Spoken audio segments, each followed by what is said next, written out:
మీకు neck pain ఉందా? Neck పెయిన్తో పాటు mid back pain, shoulder pain, అప్పుడప్పుడు హెడేక్స్ అండ్ ఫింగర్స్లో టింగ్లింగ్ సెన్సేషన్ ఉందా? That means you might be suffering from a condition called text neck. My name is doctor Michael Manoj Chinnam and I am the head of physiotherapy and rehabilitation department at Elite Hospitals, Hyderabad.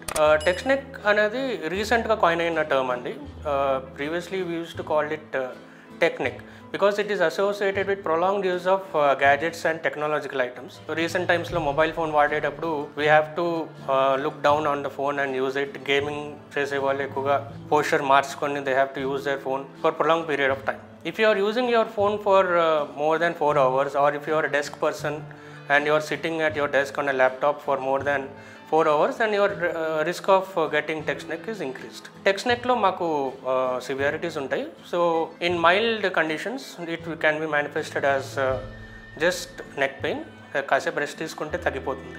Moderate కండిషన్స్లో వచ్చేసరికి neck పెయిన్తో పాటు mid back pain and shoulder pain వచ్చే chances ఎక్కువ ఉంటాయి.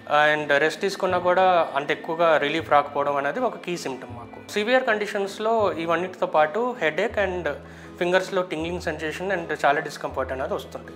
యూజువల్గా మనకి misconception ఏంటంటే ఎక్కువగా ఫోన్ వాడేవాళ్ళు లేకపోతే గ్యాడ్జెట్స్ వాడే వాళ్ళకే టెక్ నెక్ అనేది వచ్చేది ఉంటుంది అనుకుంటాం, కానీ కార్ సీట్ అనేది ఇంప్రాపర్గా పెట్టుకొని ఫార్వర్డ్ నెక్ పోస్చర్లో ఉన్న వాళ్ళకు కూడా కండిషన్ వచ్చే ఛాన్సెస్ ఉంటాయి. At the same time bike drive చేసే వాళ్ళు కూడా ఈ మధ్య ఆఫ్ రోడ్ హెల్మెట్స్ అని వాడుతున్నారు. సో ఆఫ్ రోడ్ హెల్మెట్స్ అనేవి కొంచెం నోస్ గ్యాప్ ఎక్కువ ఉంటుంది, కొంచెం వెయిట్ అనేది ముందుకు పడుతుంది అనమాట. సో దానివల్ల కూడా మనకి ఫార్వర్డ్ నెక్ పోస్చర్ అనేది డెవలప్ అవుతుంది. కీ మార్కర్స్ వచ్చేసరికి ఇఫ్ మీరు నార్మల్గా ఎవ్రీడే యాక్టివిటీస్ చేసుకునేటప్పుడు if you are unable to rotate your head for everyday activities, that is a marker of textbook text neck syndrome అండి. అది కాకుండా కార్ కూడా రివర్స్ చేసుకునేటప్పుడు if you are unable to take a peek back, that is a sign of text neck. Bike drive చేసే వాళ్ళు కూడా ఫ్రీగా if they are unable to look around in the helmet, that is also a key sign of text neck. So మనకు text neck వచ్చినప్పుడు అంటే మనకు risk ఉందని తెలిసినప్పుడు, like I have said 4 hours కన్నా ఎక్కువసేపు ఫోన్ వాడడం కానీ లేదా ట్యాబ్ వాడడం కానీ ల్యాప్టాప్ వాడడం కానీ ఏదైనా సరే ఇఫ్ యూ ఆర్ ఉన్నప్పుడు you are risk of getting text neck. When you have text neck or if you are risk of getting text neck ఏం చేయాలి? ప్రివెన్షన్ స్ట్రాటజీస్ ఏంటంటే ఫ్రీక్వెంట్ 20 to 30 ఇంటర్వెల్స్లో రెస్ట్ తీసుకోవడం, బ్రేక్స్ తీసుకోవడం అనేది చాలా ఇంపార్టెంట్. నాకు ఎక్కువగా పేషెంట్స్ హాట్ ప్యాక్ వాడాలా కోల్డ్ ప్యాక్ వాడాలా అని అడుగుతూ ఉంటారు.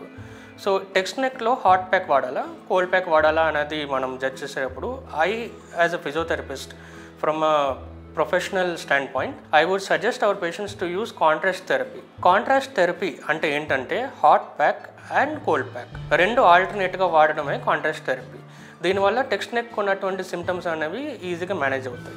So how do we do it అంటే కోల్డ్ ప్యాక్ ఒక 10 minutes పెట్టుకొని, హాట్ ప్యాక్ నెక్స్ట్ దాని ఫాలోఅప్లో 15 minutes పెట్టుకొని 2-3 cycles కంటిన్యూ చేస్తే దాన్ని కాంట్రాస్ట్ థెరపీ అంటారు. And it's very efficient in helping the recovery process or the prevention process of text neck.